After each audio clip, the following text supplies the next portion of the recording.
Ngayon nga ay nagpunta kami dito sa Jenson Farm and Resort dito sa Montalban. Ito nga palang resort na ito ay bago lamang. At located ito sa Macabud. May kabayo kasi magkakaroon doon ng horseback riding. Ayan nga pala yung pool. Dalawang pool yan na magkadikit. Hindi lang halata dito.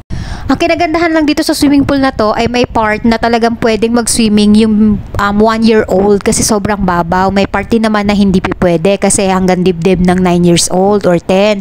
Ang entrance dito ay 250 ang adult at 200 naman ang kid. Walang bayad dito ang 2 years old and below. At pwede kayong magluto dahil may mga ihawan rin naman dito. Kung mapapansin nyo yan ang pinaka nagustuhan ko, yung tinuturo ko na yan, yung mga halaman. Ewan ko ba, ang lakas talaga makaganda kapag maraming halaman sa paligid lalo na't nandito kami sa bundok. Ipapakita ko nga pala sa inyo guys, yung pangatlong swimming pool, yan yon yung tinuturo ko. Bawal mag-swimming dyan yung bata kasi 12 feet yan, so malalim talaga.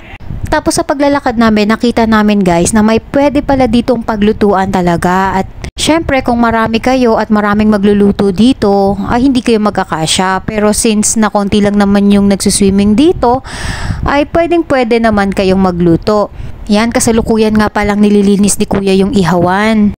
Sa mga cottages naman guys, ayan, yung malaki na yan ay 2,000 daw ang isa. Tapos yung mga kubo naman ay 1,500 lamang.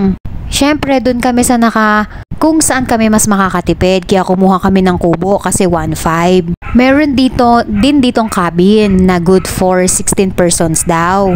Yung trampoline naman na yan na blue, kung napapansin nyo, walang bata o tao na gumagamit kasi guys, may additional na bayad daw yan. Tapos may nakita ako ditong liguan, kaya lang nagtataka ako kasi kung nasan yung kanyang bukasan ng tubig, yung pala nasa likod, siguro ginagawa pa kaya nasa likod pa. Napansin ko nga na wala rin gumagamit. Ang napansin ko rin dito ay more on ginagawa pa yung kanilang paligid.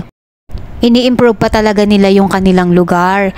Pero kabuuan naman ay maganda kung talagang nature lover kayo kasi makikita nyo naman sa video. Isa lang sa napansin ko rin dito ay masyadong malayo naman yung kubo.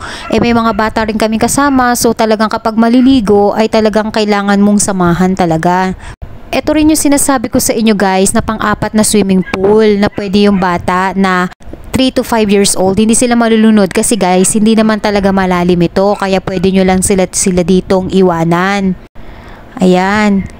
Kung nakaabot ka hanggang dito ay wag mo naman kalimutan guys mag-like, share, and subscribe. Thank you!